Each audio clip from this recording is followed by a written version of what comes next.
ব্যক্তির আশেপাশে থাকলেও সংক্রমণের দুধ বা তরল খাবার দিন। শিশু এটি সাধারণত জ্বর, কাশি ছড়াতে পারে। আক্রান্ত ব্যক্তির আশেপাশে হাম একটি অতীব সংক্রামক রোগ এবং এটা ছোট বাচ্চাদের সাধারণত আক্রান্ত করে। হাম সবসময় একটা সংক্রামক রোগ হিসেবে চলে আসছে, কিন্তু মাঝে মাঝে এটা একটু এন্ডেমিক আকারে ছড়ায়, অর্থাৎ মহামারী আকারে ছড়ায়। তো আমরাও বর্তমানে এদেশে এই ক্রান্তি লগ্ন পার করছি। তো হাম বিষয়ে আসলে সবার মধ্যে একটা অস্থিরতা রয়েছে, একটা জনমনে একটা আতঙ্ক রয়েছে যে হামের জন্য কেন এত তীব্রতা হয়েছে। মাঝে মাঝে এইটা আমাদের ওয়েদারের সাথে অ্যাফেক্টেড। মিজেলস যে ভাইরাসটা কিছু কিছু ক্ষেত্রে হয় যে ওয়েদারের সাথে আবহাওয়ার জন্য সংক্রামক ধারণ করে।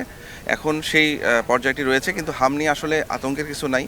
আমরা আতঙ্কগ্রস্ত না হয়ে আমরা যদি সচেতন হই, এই হাম এবং হাম থেকে যে জটিলতম সংক্রমণ হতে পারে সেটা থেকে আমরা অনেকটাই পরিত্রাণ পেতে পারি। কারণ প্রথমে আমাদের জানতে হবে হামটা সংক্রমিত হয় কীভাবে। সাধারণত এয়ারবর্ন ড্রপলেট যেটা বলে, হাঁচি কাশি, একজন আক্রান্ত শিশু বা কোনো ব্যক্তি যদি চলাচল করে, হাঁচি কাশি দেয়, তার থেকে আশেপাশের যে বাচ্চা থাকে বা বৃদ্ধ থাকে বা অন্যান্য অ্যাডাল্ট যে মানুষ থাকে সেখান থেকে সংক্রমিত হতে পারে। এইভাবে আসলে হামটা ছড়ায়, মিজেলসটা ছড়ায়।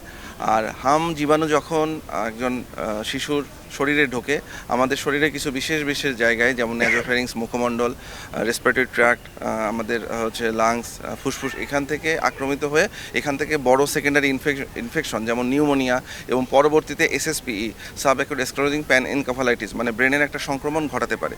সো এই জন্য আমরা হামটা নিয়ে এতটা উদ্বেগজনকভাবে পরিস্থিতি পার করি। কারণ হামে যদি প্রপার ওয়েতে চিকিৎসা না হয় বা প্রপার ওয়েতে ওটা ডিটেক্ট না হয়, তাহলে এটা যদি চিকিৎসা অভাবে পরবর্তীতে এসএসপি হতে পারে। এটাই হলো হামের সব থেকে বিপজ্জনক একটা হলো ব্যবস্থা। তো হাম যখনই আমরা করব, যে এখন যে পরিস্থিতিটা রয়েছে, আমরা প্রায় জ্বর পাই এবং আমাদের আউটডোরে, হসপিটাল, ইনডোরে যে রোগীগুলো ভর্তি হচ্ছে ম্যাক্সিমামই জ্বর এবং জ্বরের পরে র্যাশ। কিন্তু আমাদের এইটুকু বুঝতে হবে যে জ্বরের পরে যদি র্যাশ অ্যাপিয়ার করে, অর্থাৎ গায়ে যদি দানা ওঠে, সব দানাই কিন্তু হাম না।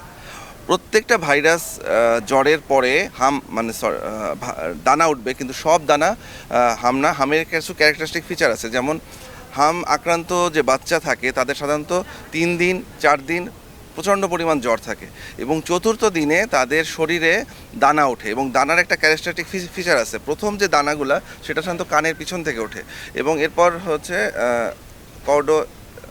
মাথা থেকে শুরু করে নিচের দিকে এক্সট্রিমিটিতে এভাবে আস্তে আস্তে ডিস্ট্রিবিউট হতে থাকে এবং সাধারণত 4 থেকে 5 দিন এই র্যাশগুলা থাকে, এর মধ্যেই এগুলা গায়েব হয়ে যায় বা চলে যায়।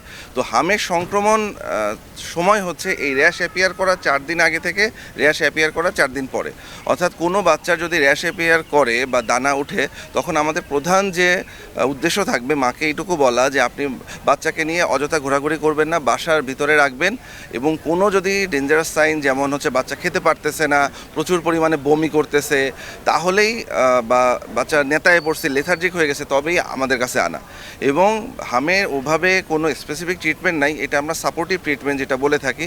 বেশি বেশি করে পানি খাওয়ানো, স্যালাইন খাওয়ানো, এবং একটাই এক্স্যাক্টলি হয় যে হাম যখন হয় শরীরে ভিটামিন এ ডেফিসিয়েন্সি হয়, যেটার অভাবে আমাদের নাইট ব্লাইন্ডনেস হতে পারে এবং নিউমোনিয়া হতে পারে, ডায়রিয়া হতে পারে।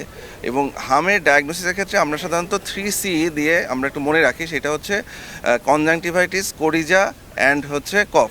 অর্থাৎ বাচ্চার চোখ থেকে পানি পড়বে, নাক থেকে পানি পড়বে, চোখ থেকে ময়লা আসবে এবং হলো কাশি হবে। আর হাম বা হামের সংক্রমণ নিয়ে যে সকল রোগী আছে, আমরা বলবো আপনারা অহেতুক হবেন না, ভয় পাবেন না, আতঙ্কগ্রস্ত হবেন না। আমাদের হসপিটালে আমরা মিজেলস আইসোলেশন কর্নার খুলেছি। আমাদের 124 নম্বর রুমে হামের যে প্রাথমিক চিকিৎসা দেওয়ার ব্যবস্থা আছে। জটিল রোগীকে অবশ্যই শিশু কনসালটেন্টের কাছে রেফার করার ব্যবস্থা আছে এবং যদি আমাদের মনে হয় যে বাচ্চা আশঙ্কাজনক, আমরা সেই বাচ্চাটাকে ভর্তি রাখি। অলরেডি আমাদের আইসোলেশনে এখন 4টা বাচ্চা ভর্তিও আছে এবং গত কয়েকদিনে আমরা বেশ কয়েকটা বাচ্চা ভর্তি রেখেছি এবং যখন দেখেছি তারা সুস্থ হয়ে গেছে, আমরা তাদেরকে বাসায় পাঠিয়ে দিয়েছি।